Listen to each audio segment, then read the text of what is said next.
Hello everyone, welcome back. So in the previous video we have installed the AEM jar file and our local AEM author instance is up and running, as you can see here, localhost 4502 from this landing screen. So first we will go through the three main aspects of the AEM architecture, that is Sling, JCR and OSGI. So in AEM, like, we are having something called as pages, or nothing but the like web pages which we can edit here. Then we have assets which are stored in files, like in asset files. Then all the assets will load. uh, Now, every while accessing the pages or assets, every web page open which comes under like http request to a particular path. Now, when this kind of request in AEM, the Apache Sling handles all kinds of requests, and Sling knows like for what kind of URL what needs to be served. So this is the main use of the Apache Sling. Then we will talk about the next aspect, that is the JCR. So when we go to tools section, general, there is a CRX Lite. So it's like content repository extreme development environment, and here we can see the nodes and properties tree like structure which holds all the content of your AEM instance. It can be a code, it can be a file, pages, data, assets, etc. Now you can the all this thing you can see on the left side are the nodes. When we click on any node, it shows us the path. It is nothing but the path of that particular resource. Now, and in the bottom you can see this properties section where each node will have a different properties. We will go into detail in next few videos onto this, but this is the JCR layer of this AEM architecture. Next is the OSGI console. To access this OSGI console, you just have to type system/console after localhost 4502. So this kind of console will open. This is nothing but the OSGI console of AEM instance, and you can see the bundles page right now currently opened. So all these list you can see are nothing but the OSGI bundles which are installed in this AEM instance.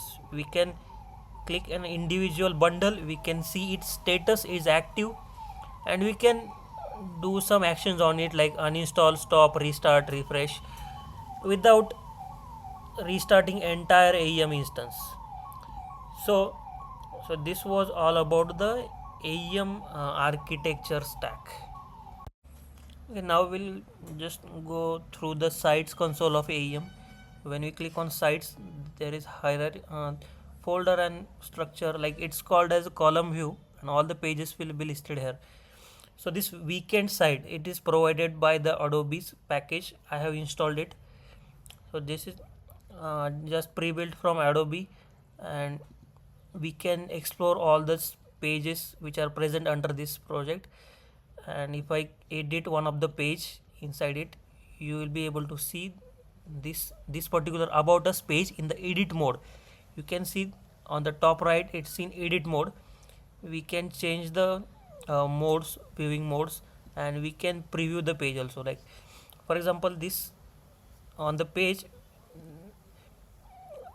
this is particular is the title component. You can see here title. We can configure it by clicking on this span icon, and we can just add our custom title, and you can see the title is updated here. Now we can preview this website as view as published. So this is how the component authoring is done.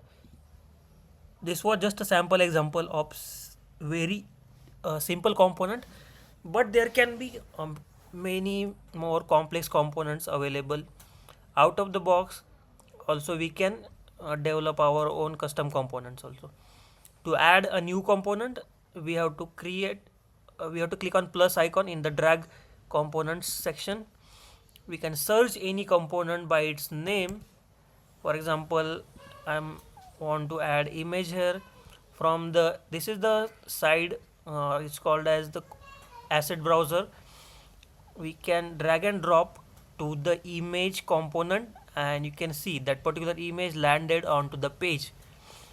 Then we have something called as layout mode, where we can just set a layout for different components. As you can see, you can increase or decrease the height or width of an image of an any component, like not only image. Then I am switching to edit mode again. We have something called as page properties option. This is one of the important point. Like every page will have the page properties, and once you open it, it will be seen like this. We can author page level properties on page level metadata or any kind of data into this, like title, page description, vanity URL, primary images, then other custom. Everything is customizable. As a developer, we we can add a new tab here through the code. We will see that in our next tutorials. So for now I am just closing it. So then, when as part of the enterprise application we have to publish the particular page, then it will be available live to the publicly available. Then there are few more options that we will see when we get when we explore through this more.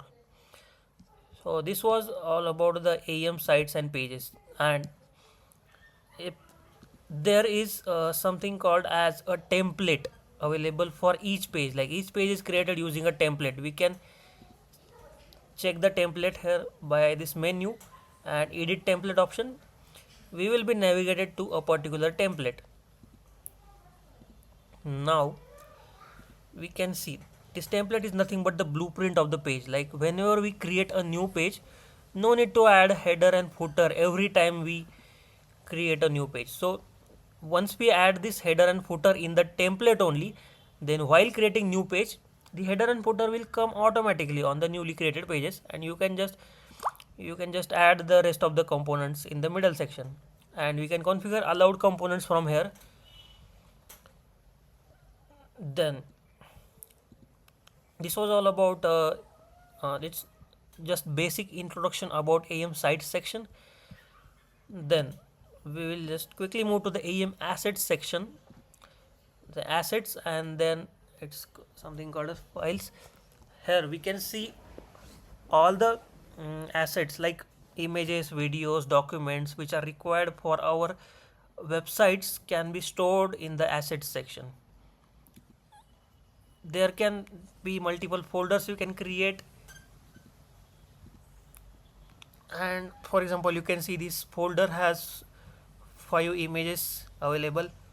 If I click on any images, we can see that image in full screen. Similar to the page properties, we have asset properties.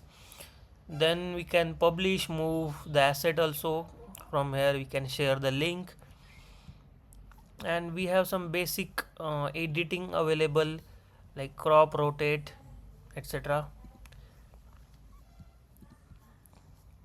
Like we will be building a website from scratch, so in the next tutorials, like you will see how I am going to create a new project specific templates, project specific pages, and project specific custom components.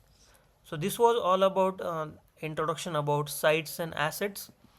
We will see